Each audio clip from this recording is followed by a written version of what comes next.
Hey guys, this is Tom, and we are back for a M12 daily event here.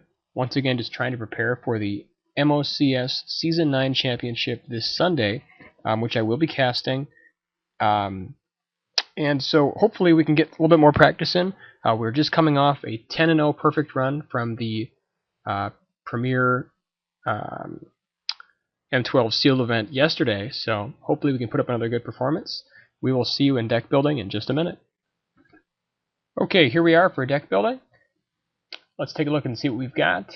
Alright. So for green, we've got the Arachnus Web, Runeclaw Bears, 3 Lurking Crocodiles, which is pretty cool. Sacred Wolf, Giant Spider, Basilisk, we've got an Overrun. Definitely a nice bomb there. Or it certainly can be a bomb. We have a Stinger Fling Spider. And let's see, anything else here? We've got a Rusted Sentinel and Artifacts, the Automaton, which is always good, Scepter of Empires. I'm not exactly sure how to rate the Elixir. I've seen it do very good work, but I don't know exactly how high to rate it. Okay, so let's have a look here at our red. Got an Arsonist, a Fire Slinger, a Lavamancer, and the Stormblood Berserkers. Got the Goblin Warpaint. Let's see what else. 2 Incinerate, so some good removal in red. We have 2 Flings. Probably not going to run both. Blood Ogre, Chandra's Phoenix, which is another card I've been very impressed by. Elemental, Chandra's Outrage, and an Inferno Titan. Okay, so we're definitely going to be running our red. The level of removal we have in red is so powerful. I mean, with 2 Incinerates, an Outrage, and then an Inferno Titan, I mean, red is looking very likely to be one of our main colors. We've got a Manic Vandal, a Lava Axe. Okay, so in black we've got a Ring Flesh, we have a Doomblade, Sorin's Thirst, got our Devouring Swarm, a Drifting Shade, Vengeful Pharaoh. This is another card that I've been pretty impressed by. I ended up seeing one of my opponents who was on the draw who decided not to play a card at the during his first turn in order to discard the Vengeful Pharaoh, which is a pretty powerful trick, and was able to pull away that game, but he definitely had me on the ropes for a while. We've got a Consume Spirit, Dusk Hunter Bat. Okay, so we have some good options in black also. Okay. I don't think that black has a chance, though, because we've got 3 pacifisms in white. I mean, it's just an unheard of amount of pacifisms. We've got a Warhorse, let's see, a Veteran, some very nice creatures, 2 Veterans, an Oromancer, Divine Favor, which we could run also. We have an Assault Griffin and a Peregrine Griffin, and then a Guardian's Pledge as well. Okay, so the immediate thoughts I'm having here is that and Timely Reinforcements, which is a card that I've been very impressed by. I still think it's a little bit undervalued, but very, very strong card. Let's see. So I think that the green is considerably weaker. I mean, we do have the Overrun, so it's one option, the 3 Crocodiles. But we've got Inferno Titan in red, the amazing Suite of Removal.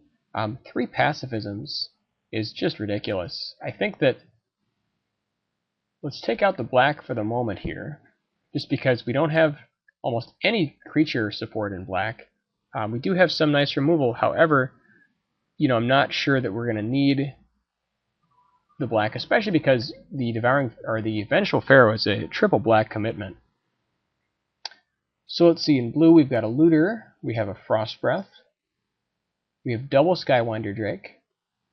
Got an Unsummon, a Phantasmal Bear, and a Fleetwing. So, I mean, we have a few mana leaks. The blue is not all that exciting. Honestly, my gut feeling here is we're just going to move into red-white, and then we'll have a look and see if it's worth splashing any other colors. So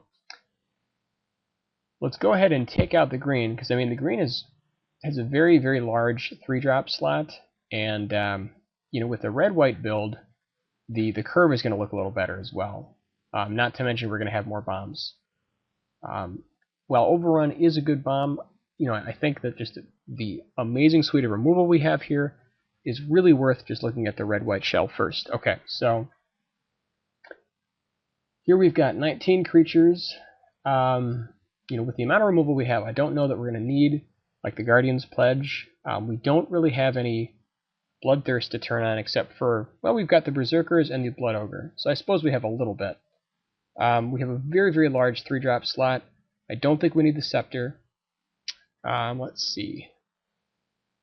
So Divine Favor and Warpaint are both fine with Oromancer, but I mean, we have a fair amount of removal to consider first. So before we add in any of our tricks, let's just look at the removal count.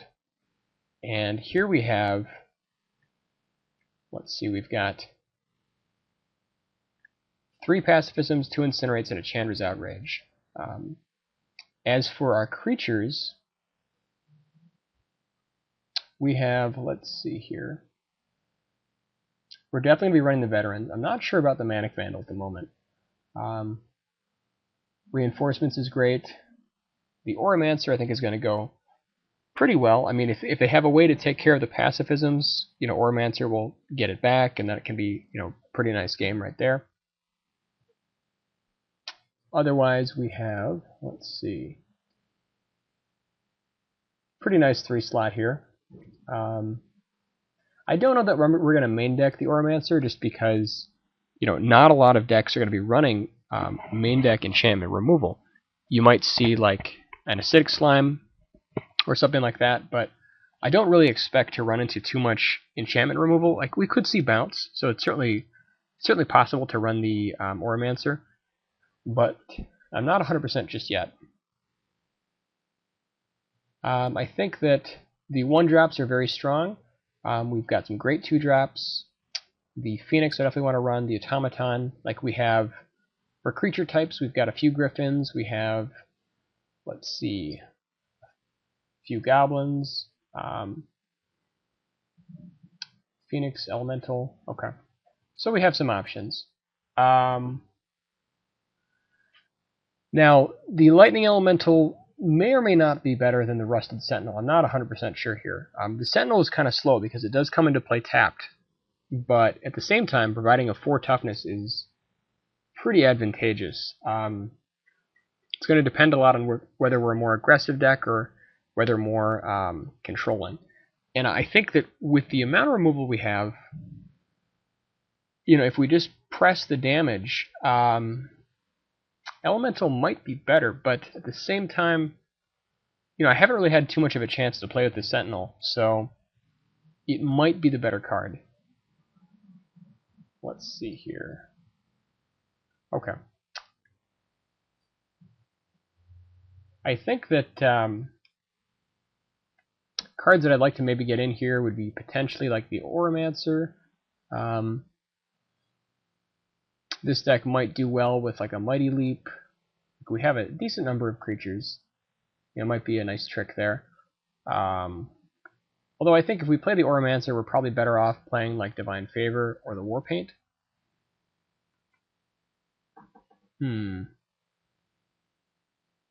Lava Axe might also be fine here.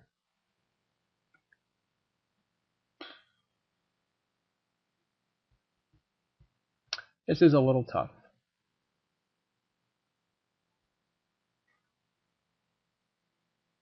So I'm not sure if we're going to be playing both the Sentinel and the Elemental. We might cut one of the two. We're not really winning in the air. Well, we have a few air creatures here. We've got a Pegasus, Griffin. I suppose we have a few. The Sentinel might do a little bit more work for us. Just giving us that extra time to survive until we can play our Inferno Titan. The Mighty Leap.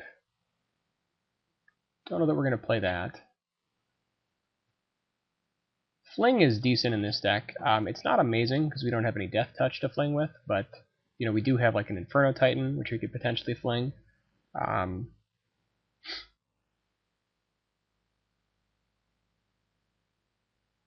mean, flinging a Chandra's Phoenix is actually kind of an interesting play. I believe that just will automatically bring it back to your hand, so that's kind of a nice little trick.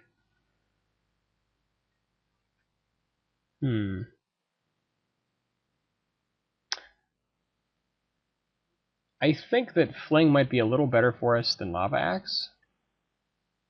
Let's see what else here. Do we have any dual lands? No. Okay. We have 3, 6, 8 white creatures, so I'm not super excited about playing Guardian's Pledge. We might play a Fling. We have a pretty high creature count here at this point. So I think that maybe, 1 or 2 tricks more, might be pretty good. We've got 24 already. I'm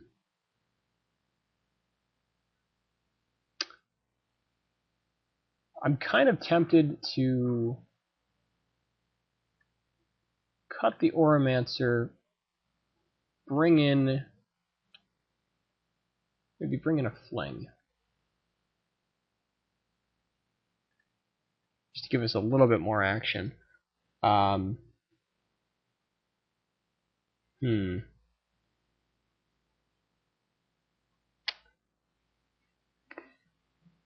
Yeah, this is an interesting build.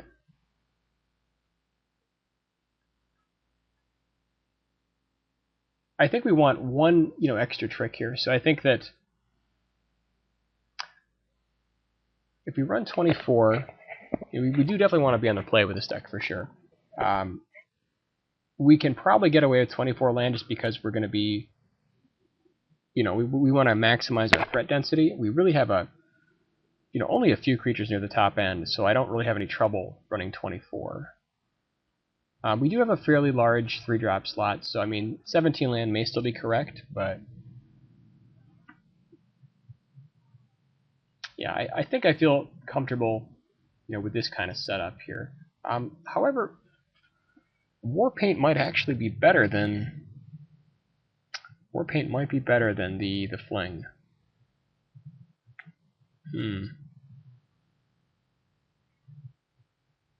Like, it could really go well with the Blood Ogre, for instance. Making some of our smaller creatures into bigger threats. If we do that, we definitely need to play Oromancer. In that case, we could probably cut the Rusted Sentinel. But then we have a pretty open 4-drop slot. Not sure that I want to do that.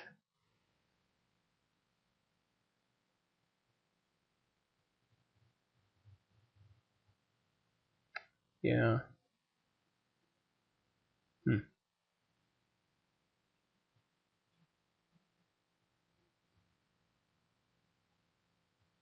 I think we're going to go ahead and run the Fling.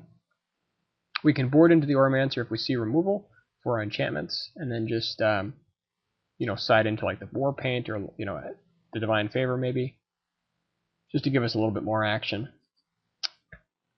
So with this deck, we are looking at, let's see here, Magic Online is saying 8 and 8, and I pretty much agree with that. Got a few double red, some double white. So we are kind of color dependent. We could potentially be better off running 17 land, but I think, once again, we really want to maximize the threat density. It's so important to get the early damage in.